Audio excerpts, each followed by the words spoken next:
Hoy quiero hablarles de una corriente filosófica muy importante llamada pragmatismo. Esta filosofía nació en los Estados Unidos a finales del siglo XIX y se convirtió en una de las propuestas más influyentes del pensamiento moderno. Los nombres más representativos del pragmatismo son Charles Sanders Peirce, William James y John Dewey. Cada uno de ellos aportó ideas que marcaron un cambio en la forma de entender la verdad, el conocimiento y la utilidad de nuestras acciones. El pragmatismo parte de una idea muy sencilla pero poderosa. El valor de una idea o teoría se mide por sus consecuencias prácticas. Es decir, lo que realmente importa no es tanto discutir si una idea es verdadera, en un sentido abstracto, sino preguntarnos ¿para qué sirve? ¿Qué efectos produce en la vida? Si una creencia nos ayuda a resolver problemas, a adaptarnos mejor a la realidad y a vivir de manera más plena, entonces tiene sentido considerarla válida. Por ejemplo, pensemos en el ámbito escolar. Supongamos que un profesor propone un nuevo método de enseñanza. El pragmatismo no preguntaría únicamente si ese método es, teóricamente correcto, sino si funciona en la práctica, si ayuda a los estudiantes a aprender mejor, si despierta su interés y si realmente contribuye a su desarrollo. De esta forma, el pragmatismo siempre busca un puente entre las ideas y la experiencia concreta. William James, uno de los grandes representantes, decía que la verdad es lo que resulta útil para la vida. Esto no significa que cualquier cosa que nos guste sea verdad, sino que una idea demuestra su verdad cuando nos permite actuar con éxito en la realidad. John Dewey, por su parte, llevó estas ideas al campo de la educación. Para él, aprender no es repetir información, sino experimentar, probar y reflexionar sobre lo vivido. En síntesis, el pragmatismo nos invita a dejar de lado discusiones estériles y a valorar el pensamiento como una herramienta para transformar nuestra existencia. No basta con pensar por pensar. El pensamiento cobra sentido cuando nos ayuda a resolver problemas reales, a tomar decisiones acertadas y a vivir de manera más consciente y práctica.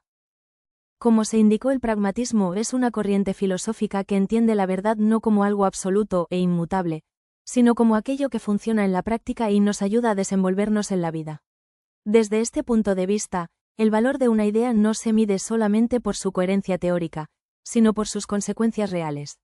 Un ejemplo clásico lo encontramos en William James, quien aplicaba el pragmatismo a la religión. Él decía que no se trata de demostrar si la existencia de Dios es verdadera en un sentido abstracto, sino de preguntarse, ¿qué efectos produce en la vida de las personas creer en Dios? Si la fe les da consuelo, fuerza moral o sentido de vida, entonces esa creencia tiene valor pragmático, más allá de que pueda probarse científicamente. Otro caso lo desarrolla John Dewey en la educación. Desde el pragmatismo, Dewey criticaba la enseñanza memorística y defendía que el aprendizaje debe estar ligado a la experiencia y a la resolución de problemas reales. Por ejemplo, un estudiante no aprende matemáticas solo repitiendo fórmulas, sino aplicándolas en situaciones concretas. Medir un terreno, calcular gastos o resolver un reto en equipo. Para Dewey, el conocimiento se valida en la acción, no en la simple repetición. También Charles Sanders Peirce, fundador del pragmatismo, explicaba que el significado de una idea está en las consecuencias prácticas que se derivan de ella. Pensemos en el concepto de dureza.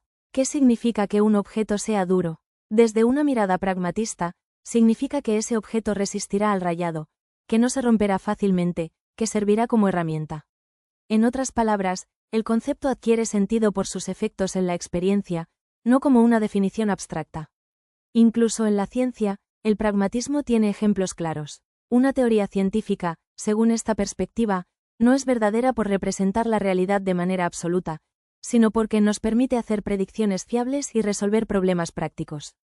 Así, la teoría de la gravedad es valiosa porque permite calcular trayectorias, diseñar aviones o poner satélites en órbita. Su valor está en lo que hace posible, más que en una verdad última sobre el universo.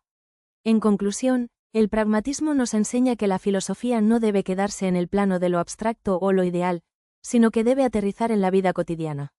Las ideas, los valores y las teorías se comprueban en el terreno de la experiencia, y su legitimidad depende de la utilidad concreta que tienen para orientar nuestra acción, transformar la sociedad y dar sentido a la existencia humana.